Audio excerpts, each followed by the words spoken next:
Right, so my aim was to get the car running today. Today is Sunday. I was expecting the postman yesterday, but he never showed up. Waiting on the power lines and the gear link bushes, and the car could really get up and running, but he never showed up. So I'm now left doing all the other bits and pieces. So yeah, in the past couple of days I've been sorting out the engine loom. Obviously this is from the coupe, and I've had to mash the D16Z6 loom, which is from the EG, with this.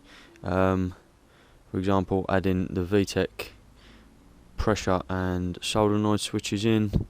I had to re-put in the oil pressure sensor because I accidentally managed to rip mine off. What else? I've changed all the injector plugs, which are dangling down here, to OBD1. Wired in VTEC via the plugs themselves. Oh yeah, and the inlet air control valve. Rye wire, eat your heart out. This is tie wire.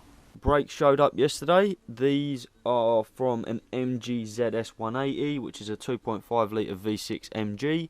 They are a single piston, but they allow me to put on the 282 disc on the front, and I've got the 262s in here.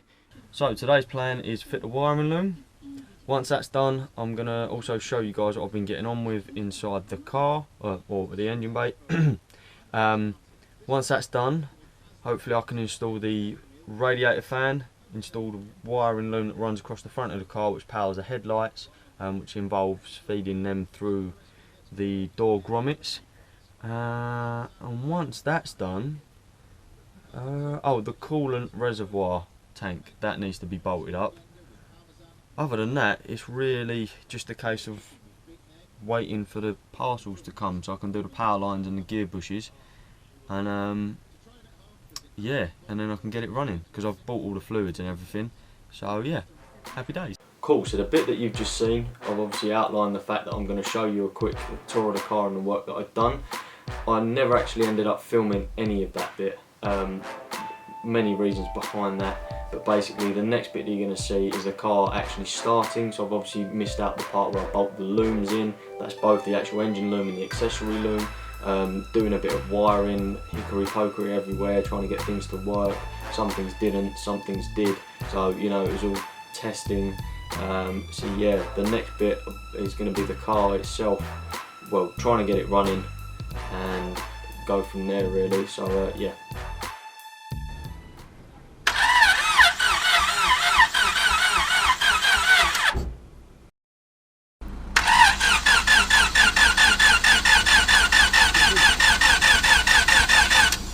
So, if you're doing an engine swap, make sure that you actually plug in everything. I didn't plug in the green plug there, so we was guessing for ages why the bloody fuel relay wasn't working. Everything's plugged in, batteries on jumpers, ECU and conversion harness are on, massive wiring mess, battery booster, but let's hope we can start it.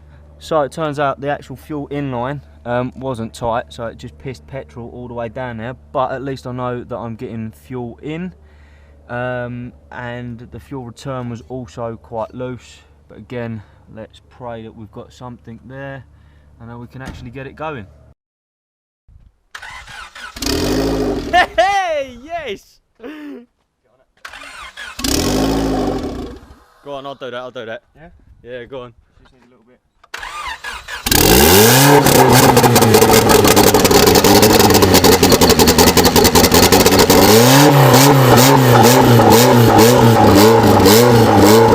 Okay, so in that clip you obviously saw the engine start up. Couldn't maintain the throttle because there's no throttle cable. The inlet air control valve is completely different. I was using a stock P28 ECU that come with the engine, so obviously that's registering, well, sorry, it's not registering the 550cc injectors, the high flow fuel rail, the 255 Wildborough fuel pump, the fact that I've got a lower compression ratio, different pistons, bigger cylinders, or cylinder bores, so everything's different.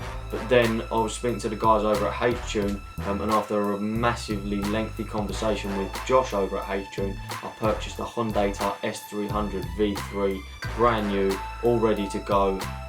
So the next step is obviously going to be me trying to program the ECU up. Big shout out to Scott over at H-Tune. They sent it out literally within an hour of processing the order online. I'll put the link in the description so you guys can go check that out. You know, it's nice to be able to support local UK companies with what they're doing. So yeah, next bit is me trying to figure out what the Hyundai S Manager program is all about. So cool, that's the next bit. So laptop's on. I've uploaded the calibration that my buddy Josh sent over. The H-Tune S300 ECU is all plugged in. See, there's a data cable. I'm hoping I don't have to do anything more. I've literally just open calibration, put it in.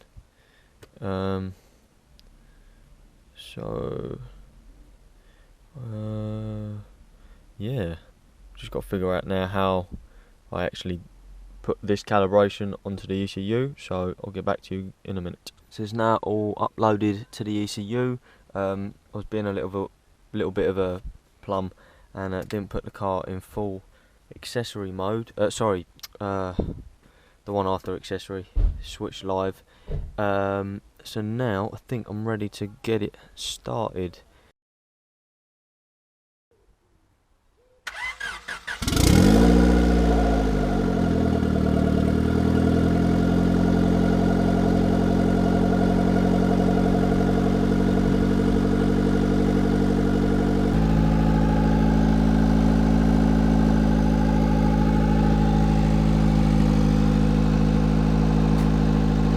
As you saw, I got the car running, managed to set up the calibration on the Hyundai RS300. After that little snippet, I didn't film any more. Again, I was kind of to and fro in where I had to get the car done quickly. I ordered the intercooler piping, so that went on. I bled the brakes, bled the clutch. Big thank you to my buddy Royce for coming out one evening to help me bleed the brakes. We stayed out quite late and we done the clutch at the same time.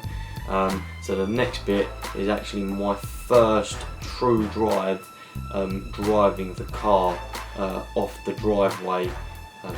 It's kind of ghetto because I've got no front bumper and no front wings, and you know, no number plate, but hey ho, things happen, and this is it now.